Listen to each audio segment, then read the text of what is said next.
My name is Eleanor Whitmore, and I'm 64 years old. That morning, just as I was about to step into my car, a homeless man rushed toward me and shouted, "Ma'am, don't start that car! Your daughter-in-law!" My blood froze instantly. I still remember gripping the door handle, trying to make sense of his words.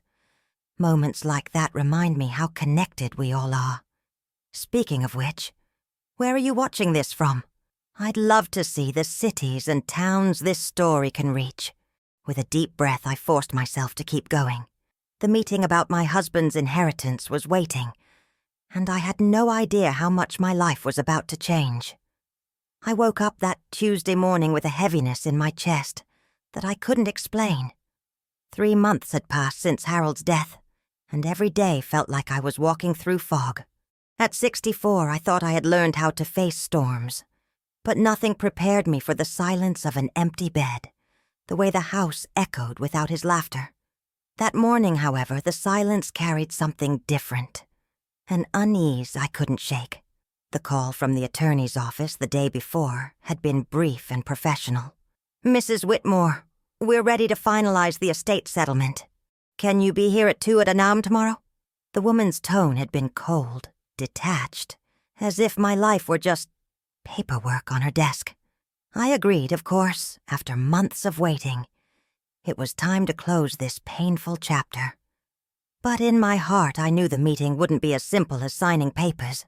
I chose my navy blue dress, the one Harold loved most.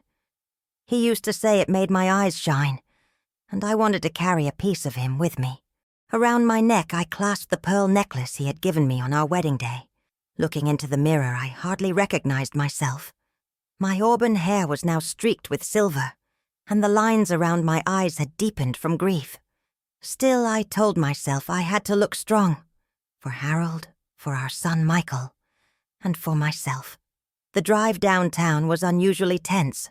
Traffic seemed thicker than ever, and every red light stretched longer than my patience. My fingers drummed nervously on the steering wheel, my thoughts drifting to Michael and his wife, Claire.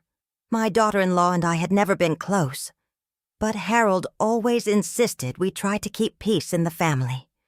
Today, I wasn't sure what role she would play in this meeting, or in my future. When I pulled into the parking garage beneath the law office building, the air felt heavier, almost suffocating. Concrete walls surrounded me, amplifying the sound of my own footsteps. I tightened my grip on my purse and the folder of documents the attorney requested. My heart was racing for reasons I couldn't name. That's when I heard it, a voice calling out from the shadows. "Ma'am, wait! Please!" The voice was rough, desperate, and it sent a shiver down my spine. I turned, and from behind a pillar stepped a man in his 50s, dressed in worn clothes that had seen better days. His jacket was frayed, his jeans faded, his boots scuffed. His hair was messy, and his skin bore the marks of too many nights under the open sky. Before I could react, he rushed forward, raising his hand as if to stop me. His eyes, though tired, burned with urgency. "Don't start that car, ma'am. Please listen to me. It's your daughter-in-law." My blood froze, my grip tightening on the car keys in my hand. 1,000 thoughts collided in my mind at once, none making sense. For a moment, I stood frozen in the dimly lit garage, staring at the stranger in front of me. His words echoed in my ears. "It's your daughter-in-law." What could he possibly know about Claire? And why would he be warning me about the car? My pulse hammered in my throat, making it difficult to breathe. "Who are you?" I finally demanded, my voice trembling despite my attempt to sound firm. The man took a cautious step back, raising both hands as if to show he meant no harm. "My name doesn't matter," he said softly. "But your daughter-in-law, she isn't who you think she is." His gaze flicked nervously toward the parking lot entrance, as though someone might be watching. I tightened my coat around me, torn between fear and disbelief. Was this man delusional, some desperate soul inventing stories for sympathy? Or was there something darker, something I wasn't prepared to hear? I wanted to dismiss him, to walk away and forget his face. But something in his eyes held me there, a mixture of desperation and sincerity. "Why should I believe you?" I asked, my voice breaking. He swallowed hard, his hands still trembling. "Because I saw what she did," he whispered. "And if you get in that car, you might not make it to the meeting." His words struck me like ice water poured down my spine. My knees weakened, and I had to lean against the cold concrete wall to steady myself. I glanced down at the keys in my hand. The thought of inserting them into the ignition suddenly felt like tempting fate. Could Claire really be involved in something dangerous enough to put my life at risk? It seemed impossible, yet the fear gnawed at me. Harold had trusted her, even when I had my doubts. Could I have been blind all along? The man looked around once more, then leaned closer. "I can't explain everything now," he said urgently. "But please, don't ignore this. Your life depends on it." His voice cracked, as though the weight of the truth he carried was too heavy to bear. I searched his face for signs of madness, but instead I saw pain, raw and unfiltered. I drew a shaky breath, clutching the keys tighter. Every instinct screamed to run, yet curiosity and dread rooted me to the spot. Finally, I whispered, "What exactly did you see?" His answer would change everything. The man's voice lowered, almost to a whisper, as if the very air around us could betray his words. "I saw her here in this garage, late at night. She wasn't alone. There was a man with her, and they were working on a car. Your car." His eyes darted to the vehicle behind me, and suddenly the air felt even colder. My stomach tightened as if a stone had been dropped into it. I shook my head in disbelief. Claire? The woman who smiled so sweetly at Harold's funeral, who dabbed fake tears with a silk handkerchief, sneaking glances at her phone every few minutes? I had always sensed something artificial in her presence. But never this. Never something life-threatening. Still, could a homeless stranger's warning really be trusted? He took a step closer, his voice firm now. They were arguing. He wanted to stop, but she insisted. She said you had to be out of the way, or else the inheritance wouldn't be hers. His words sliced through me. I could almost hear Claire's sharp voice echoing against the cold garage walls. My heart pounded, each beat louder than the last. The world tilted slightly, and I gripped the hood of the car for balance. Images of Harold flooded my mind, his smile, his trust in family, his blind faith in those he loved. And now, this. A revelation that his own daughter-in-law might have wanted me gone. Was this the kind of betrayal he had never imagined? My chest tightened with rage and sorrow.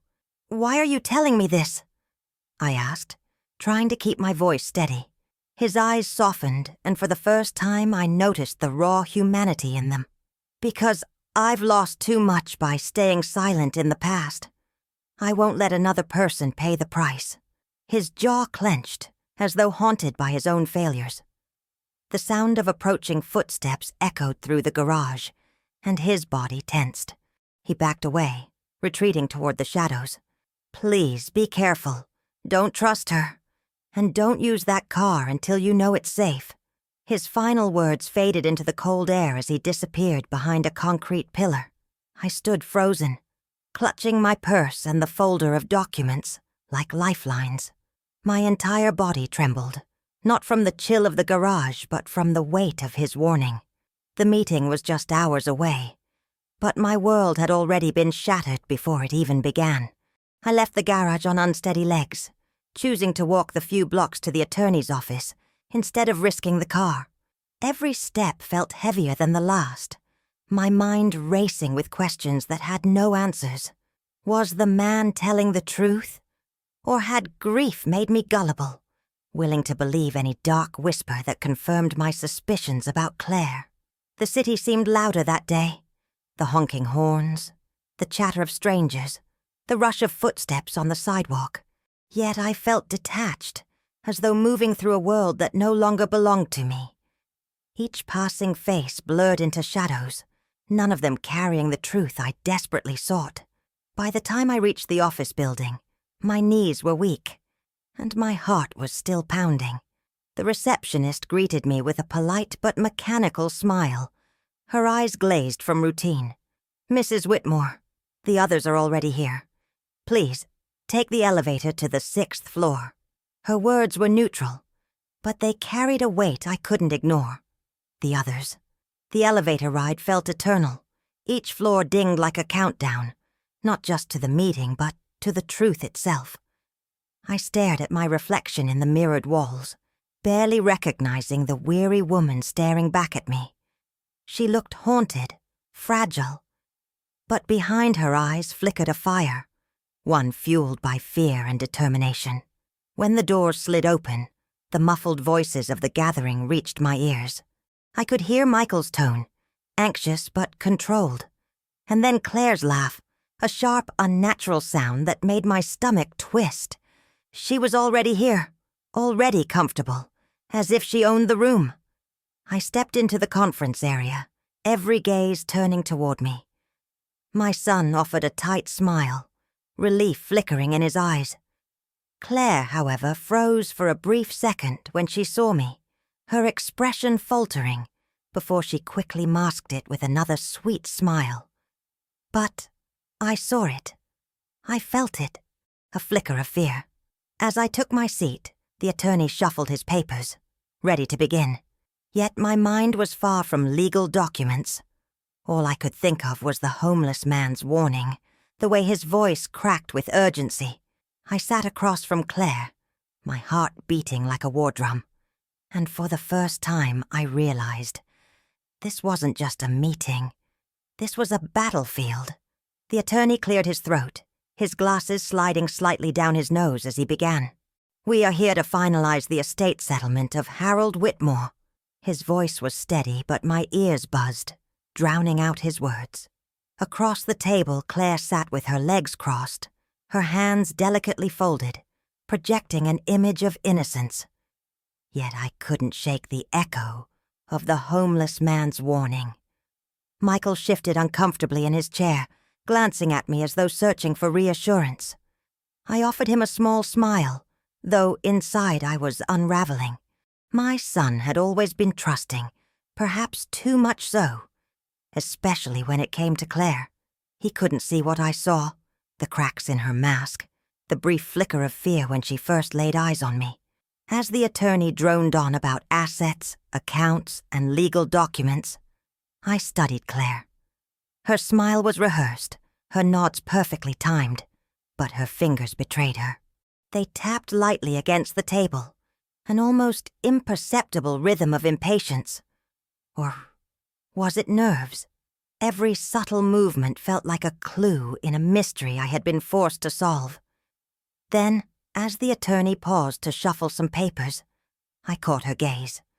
For a split second, her eyes hardened, sharp and cold, like a blade pressing against my skin. It was gone as quickly as it appeared, replaced by her usual sweet expression. But that moment confirmed what I already feared. There was truth in the stranger's warning. My breath caught in my throat, and I gripped the edge of the chair. What was her plan? Did Michael know anything? Or was he as blind as Harold had been, loving her too much to see the danger beneath her surface? I clenched my pearl necklace, silently praying for strength. The attorney placed a thick folder in front of me, his pen ready. "Mrs. Whitmore, if you'll review and sign these documents, we can proceed." My hand trembled as I reached for the pen. Claire leaned forward slightly, her eyes gleaming with anticipation. That hunger in her expression sent chills through me. I hesitated, the pen hovering above the paper. My instincts screamed at me. Something about this moment felt staged, as if I were walking into a trap. Slowly I set the pen down and folded my hands in my lap. The room grew heavy with silence, every eye fixed on me. "Is something wrong, Mrs. Whitmore?" the attorney asked, his voice polite but strained. Michael frowned, concern etching lines across his forehead. "Mom?" He whispered, his voice soft and pleading. Claire, however, tilted her head slightly, her smile never faltering. But her eyes, oh, her eyes, burned with quiet rage. I swallowed hard, forcing my voice to remain calm. "I just need a moment," I said, pushing the documents back toward the attorney. "It's a lot to process." He nodded, adjusting his glasses, though I sensed his impatience. But I wasn't about to sign away my future without answers. Not now. Not ever. Claire shifted in her seat, her body stiffening. "Eleanor, you've been waiting for this for months," she said sweetly, her tone laced with false sympathy. "It's only natural to feel overwhelmed, but the sooner we finish, the sooner you can find peace." Her words dripped like honey, but I tasted poison. Michael glanced between us, confusion clouding his eyes. He didn't know the game being played in front of him. He couldn't hear the unspoken battle in our voices. To him, this was just legal formality. To me, it was survival. I couldn't tell him, not yet. But I silently vowed to protect him from the truth, until I had proof. The attorney cleared his throat again, trying to regain control of the room. "Perhaps a short recess would help," he suggested, already gathering his papers. Claire's jaw tightened, but she quickly masked her frustration with another counterfeit smile. "Of course," she agreed, her tone sweet enough to rot the air around us. As we stood, I caught her watching me. It wasn't the gaze of a daughter-in-law concerned for her husband's mother. No. It was the stare of a predator watching prey hesitate at the edge of the trap. My chest tightened, but I lifted my chin, meeting her eyes with quiet defiance. For the first time since Harold's death, I realized this wasn't just grief or paranoia. This was war, and I was no longer willing to sit quietly while others wrote the ending of my story. The hallway outside the conference room felt colder than the garage had. I walked slowly, my heels echoing against the polished floor, each step a reminder of the weight pressing down on me. Michael stayed behind, speaking quietly with the attorney, but Claire followed me. Her perfume reached me before her voice did, a cloying sweetness that made my stomach twist. "Eleanor," she said softly, almost tenderly, "you're tired. This has been such a long process for you. Why not let me handle the details? Michael trusts me with everything. We can make this easier for you." Her words slid around me like a snake coiling tighter. I turned to face her, forcing a small smile. "You've always been so eager to help," I said, letting the words hang heavy. Her eyes flickered just for an instant, betraying irritation. She was used to people underestimating her, bending to her charm. But I wasn't bending. Not anymore. Her lips curled upward, but her eyes hardened. "I only want what's best for Michael. You know that." The emphasis on Michael was sharp, almost possessive. My heart tightened, but I held her gaze, refusing to give her the satisfaction of seeing my fear. At that moment, Michael appeared, smiling weakly. "Everything's set for a short break," he said.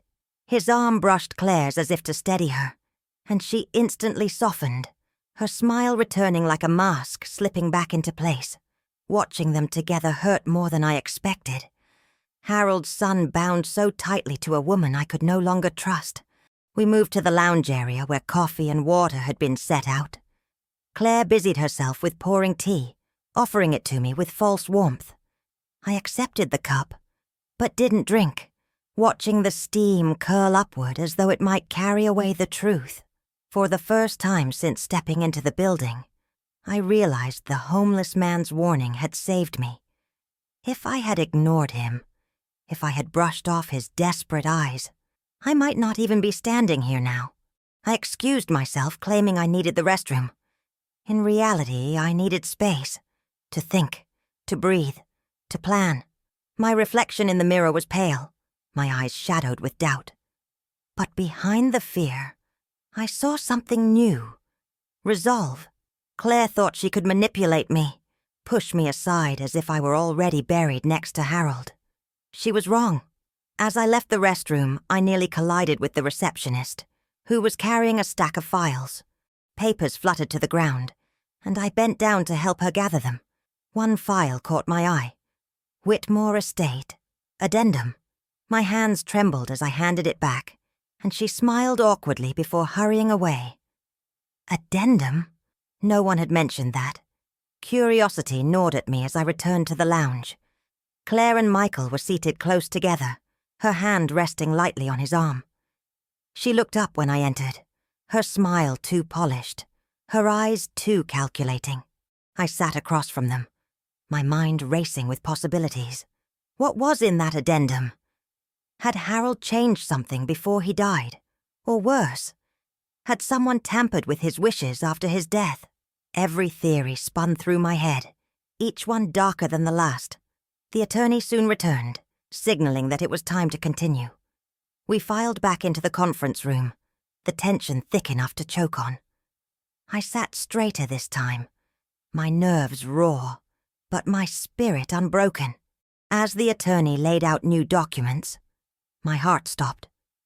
The word addendum was stamped across the top in bold letters. I glanced at Claire. Her lips curved upward, and for the briefest moment her mask slipped. Satisfaction gleamed in her eyes. I knew then that whatever this addendum contained, it was her doing. The attorney began reading the addendum aloud. My pulse roared in my ears, but his words cut through the noise like shards of glass. This amendment specifies that, upon Eleanor Whitmore's passing, certain assets will be transferred directly to Claire Whitmore, wife of Michael Whitmore. My breath caught. Directly to Claire? Not to Michael. Not to my son. But to her. My grip tightened on the arms of the chair, my nails digging into the wood. Every suspicion, every uneasy feeling I had ever buried came rushing to the surface. Claire leaned back, her eyes glowing with triumph. She didn't even bother to hide it anymore. Michael, on the other hand, looked stunned. "Claire, I didn't know about this," he whispered, his voice breaking. But Jessie didn't glance at him. Her focus was locked on me, like a predator savoring the moment before the kill. I forced myself to breathe, to steady my voice. "This was not Harold's wish," I said firmly, my eyes on the attorney. He adjusted his glasses uncomfortably. "Mrs. Whitmore, the document is signed and dated. It carries legal weight." "Signed when?" I pressed. My voice was sharper now, a blade cutting through the tension. The attorney hesitated. 3 days before Mr. Whitmore's passing. My blood ran cold. 3 days. Harold had been weak, bedridden, barely able to hold a pen. The idea that he had the clarity to sign such a document was beyond belief. Claire's smile widened. Harold wanted to make sure I was taken care of. "He loved me like a daughter," she said smoothly, her voice dripping with false sentiment. I clenched my jaw, fighting the urge to scream. For the first time, Michael looked at her differently. Doubt flickered in his eyes, and that small flicker gave me hope. The room erupted into murmurs as the attorney shuffled the papers nervously. Michael leaned forward, his voice shaking. "Claire, why didn't you tell me about this? Why keep it hidden?" She opened her mouth, but I cut her off. "Because it wasn't Harold's doing," I said, my voice steady and cold. "This is forgery, or coercion, and I won't let it stand." The words came from a place I didn't know I still had. Strong, defiant, unbreakable. For the first time since Harold's death, I felt alive with purpose. Claire's mask cracked, just for a second. Her eyes narrowed, her jaw tightened. But she quickly recovered, laughing softly. "Eleanor, grief makes us imagine terrible things. I know you're hurting, but..." Harold was clear. Her hand reached for Michael's, as though anchoring him to her side. Michael pulled away. My heart leapt, but I kept my expression calm. The attorney cleared his throat again. "Mrs. Whitmore, if you believe this document is fraudulent, You have the right to challenge it legally. However, it would delay proceedings significantly. That's fine, I said without hesitation. Delay it. Investigate it. Do whatever you must. But I will not sign. My words echoed through the room, and for the first time Claire's confidence wavered. She leaned closer, her voice low enough for only me to hear. You're making a mistake, Eleanor. You don't know who you're dealing with. Her breath was warm against my ear, but her tone was ice cold. A chill swept down my spine, but I lifted my chin, refusing to bow to her threat. The attorney began gathering the papers, clearly eager to end the meeting. Michael sat in silence, staring at Claire as though seeing her for the first time. And I sat taller, stronger, knowing this battle had only just begun. That night, sleep refused to come. I lay in bed staring at the ceiling, Harold's absence pressing down on me like a weight I could never lift. Every detail of the day replayed in my mind. The homeless man's warning, Claire's cold smile, the forged addendum. It all fit together like a puzzle I didn't want to solve, but couldn't ignore. I rose quietly, wrapping Harold's old robe around me, the fabric frayed but comforting. In the living room, I poured myself a cup of tea, though I knew I wouldn't drink it. Instead, I sat in silence, listening to the night sounds outside, distant cars, the occasional bark of a dog, and then, faintly, I thought I heard footsteps on the gravel driveway. My heart pounded as I moved toward the window. The shadows outside stretched long in the dim moonlight, but nothing seemed out of place. Still, I couldn't shake the feeling of being watched. Pulling the curtains shut, I whispered Harold's name under my breath, as though his memory could shield me.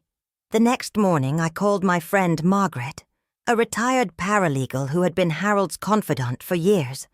She listened carefully as I explained the situation. 3 days before Harold's death? She repeated, her tone sharp. That's impossible. He was barely conscious. If he signed, it was under duress. Or someone guided his hand. Her words confirmed my fears. What can I do? I asked desperately. Margaret sighed. You'll need proof, Eleanor. Medical records, handwriting analysis, witnesses. Without it, Claire's version will stand. Proof. The word echoed in my mind like a command. After hanging up, I sat in silence, staring at Harold's framed photograph on the mantel. His smile was warm, his eyes steady. Help me, Harold, I whispered. And though the house remained silent, a spark of determination ignited within me. Later that afternoon, I decided to retrace my steps to the parking garage. Something inside me insisted the truth was still there, waiting to be uncovered. The same cold concrete walls greeted me, their shadows deepened by the late-day light. My footsteps echoed, and I half expected the homeless man to reappear from behind a pillar. And then, as though summoned by my thoughts, he did. His posture was tense, his eyes darting around nervously. You came back, he said, his voice low but steady. I nodded, clutching my purse close. I need answers. You said you saw her. I need details. Everything. He hesitated, rubbing his hands together. Talking to you is dangerous. If she finds out... He cut himself off, glancing over his shoulder. My chest tightened. Please. I pressed. You could save my life. You already did once. His eyes softened, and for a moment I saw the broken man behind the ragged clothes. Finally he spoke. I was here that night, trying to find a place to sleep. I heard voices. I hid behind the pillar and watched. She was with a man, younger, strong. They opened your car hood. He said it was wrong, that he didn't want to hurt anyone. But she told him you stood in the way, that you didn't deserve Harold's legacy. My knees weakened. I leaned against the wall, my breath ragged. Do you know who the man was? He shook his head. Didn't see his face, but I heard her call him Jason. The name struck me like a bolt. Jason. Michael's old college friend, the one Claire had always seemed too close to. Tears burned my eyes, but I refused to let them fall. Can you testify? Can you tell this to the court? He hesitated again, his fear palpable. If I come forward, they'll come after me. But maybe it's time I stop running. For the first time since Harold's death, I felt a fragile thread of hope. Proof. A witness. And perhaps a chance at justice. The following morning, I arranged to meet the homeless man at a nearby diner, one that opened its doors early and never asked too many questions. He arrived hesitantly, scanning the room before sliding into the booth across from me.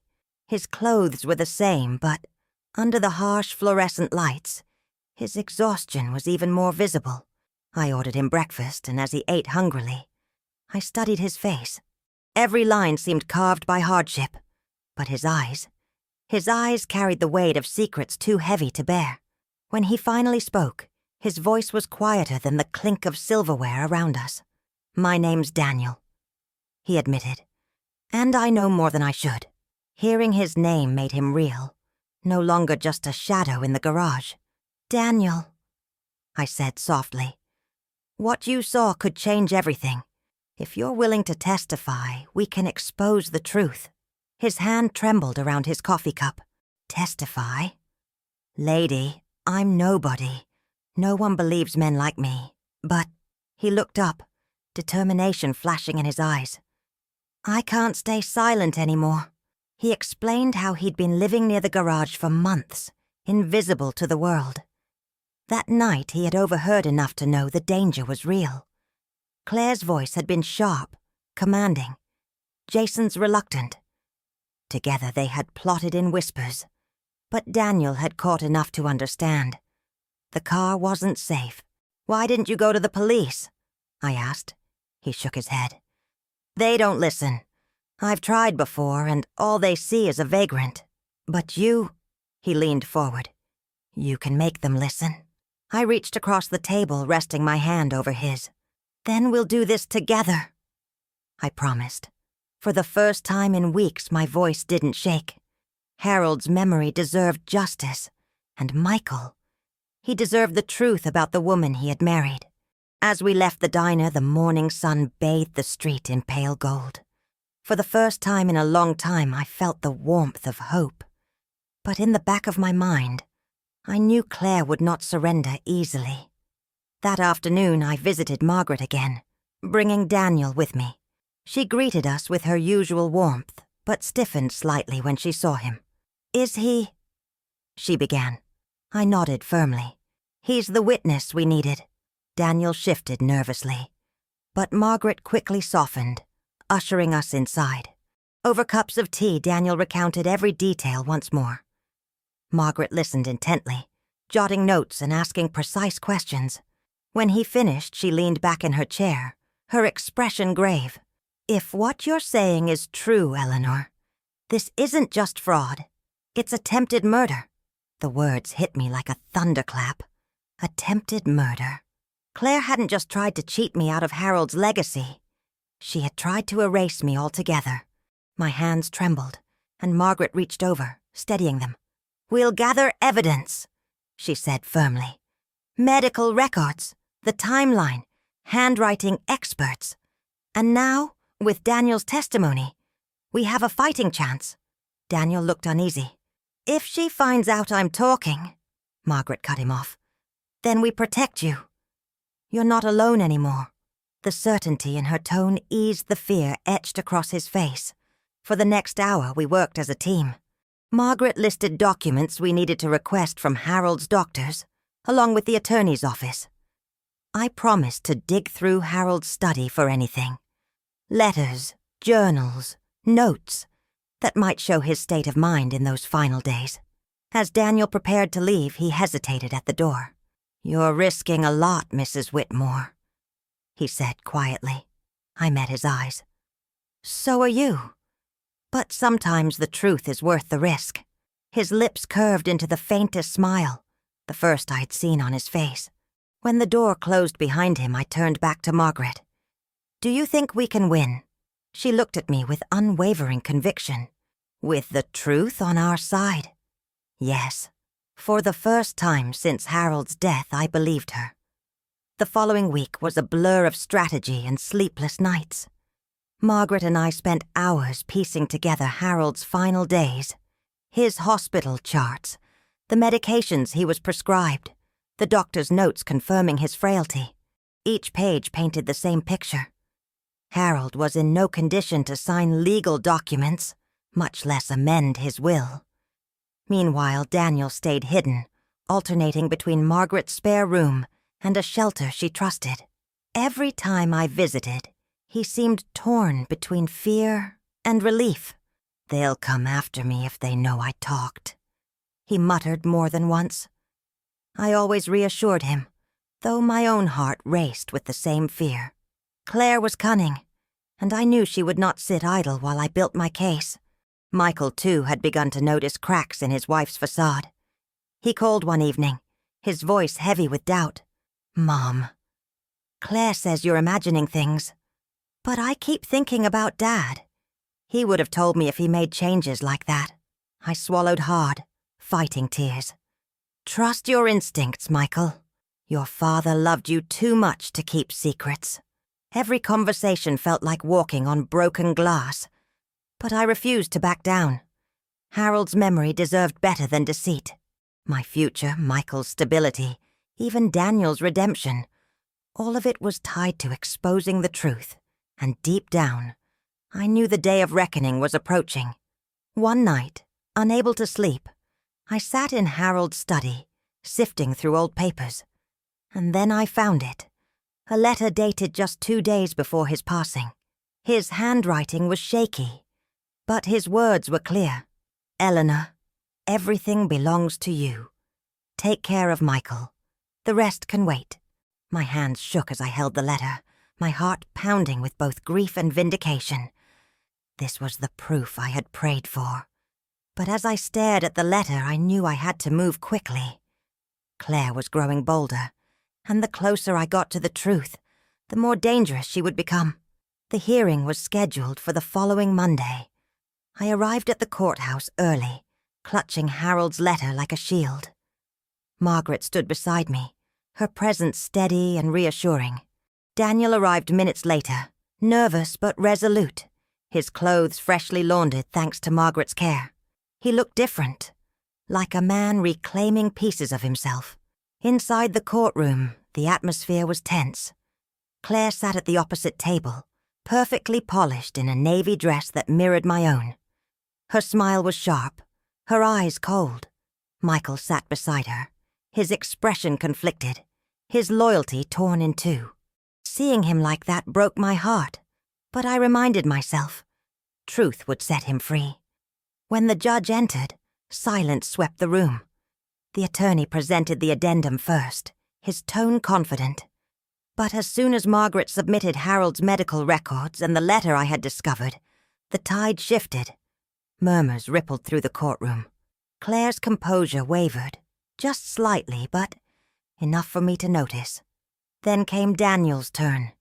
He stood, his hands trembling, but his voice was strong. He told the court what he had witnessed. The late-night meeting, the tampering with my car, the mention of Jason, and Claire's cold determination. Every word was a dagger, piercing the carefully woven fabric of her lies. Claire tried to object, her voice rising in indignation. But the judge silenced her with a firm hand. For the first time, her mask cracked completely. Her eyes blazed with fury. And in that instant, I saw the predator the homeless man had warned me about. As the hearing adjourned for the day, the judge announced that an investigation would proceed into the validity of the addendum. I walked out of the courthouse with Harold's letter pressed against my chest, Daniel at my side, and Margaret close behind. For the first time, I felt the weight begin to lift. The war wasn't over yet, but the battlefield was finally tilting in my favor. The days following the hearing were some of the longest of my life. Every ring of the phone made my heart race. Every knock at the door filled me with dread. Claire was silent, but silence from her was more dangerous than her words. I knew she was plotting, waiting for the right moment to strike back. Michael came to visit one evening, his face pale and tired. He sat at my kitchen table, running his hands through his hair. "Mom," he whispered, "I don't know what to believe anymore. Claire swears she's innocent, that Daniel is lying, that you've been manipulated by grief." His voice cracked. "But I saw Dad's letter, and I can't ignore it." I reached across the table, holding his trembling hands. "Michael, your father loved you too much to leave you in the dark. Trust what you saw with your own eyes, not the illusions she's weaving." Tears welled in his eyes, but he nodded. For the first time, I saw the wall between us begin to crumble. Later that night, I found myself standing in Harold's study again, the letter open in front of me. His shaky handwriting seemed to whisper across time, "Take care of Michael. The rest can wait." Those words became my anchor. No matter how dark things became, I knew I was fighting for more than myself. I was fighting for Harold's legacy. Meanwhile, Margaret worked tirelessly, gathering more evidence. She uncovered discrepancies in the attorney's logs, signatures that didn't match, and records suggesting Claire had pressured the staff to expedite paperwork. Piece by piece, the truth was assembling itself, undeniable and sharp. Still, the danger lingered. A car idled outside my house one night, its headlights flooding the living room curtains. When I pulled them back, the car sped away into the darkness. My breath caught in my throat. Whether it was Claire or Jason, I knew one thing. They wanted to scare me, but fear no longer controlled me. The storm was coming, but I was ready to face it. The final day of the hearing arrived under a gray sky, the air heavy with anticipation. I walked into the courthouse with Margaret and Daniel at my side, Harold's letter safely tucked into my purse. Claire was already there, her expression icy, her navy dress crisp as armor. Jason sat behind her this time, his presence a silent threat. The proceedings moved quickly. The judge listened as Margaret presented the last of the evidence: Harold's medical reports, handwriting analysis, and witness accounts from nurses who confirmed he had been too weak to sign any documents. Daniel's testimony was reiterated, his voice steadier this time, stronger, as though speaking the truth had begun to free him. Claire's attorney fought desperately, objecting at every turn. But with each objection, the judge's patience wore thinner. Michael sat silently, his eyes fixed on the floor, unable to look at either of us. My heart ached for him, caught between love and betrayal. When it was Claire's turn to speak, she stood gracefully, her voice calm and calculated. "Your Honor, I have loved this family. I cared for Harold as if he were my own father. These accusations are cruel, born from grief and confusion." Her words might have swayed others, but not me. Not anymore. Then the judge asked the question that changed everything. "Mrs. Whitmore, can you explain why your signature appears on a document supposedly signed solely by Harold?" The courtroom froze. Claire's composure faltered, her lips parting in shock. Papers were passed to her attorney, but the damage was done. The mask had shattered. Michael finally looked up, his eyes wide with disbelief. "Claire," he whispered, his voice breaking. "What did you do?" Her silence spoke louder than any words. As the judge called for a recess, I sat taller, my hands steady in my lap. For the first time, I felt the scales tip completely in my favor. But deep inside, I knew the battle was not only about courtrooms and documents. It was about survival, about reclaiming my life from the shadows that had nearly consumed it. When the recess ended, the courtroom buzzed with whispers, the tension palpable. Claire no longer held her mask. Her eyes were sharp, her lips pressed into a thin line. The judge returned, his expression stern, and for the first time I saw fear flicker across her face.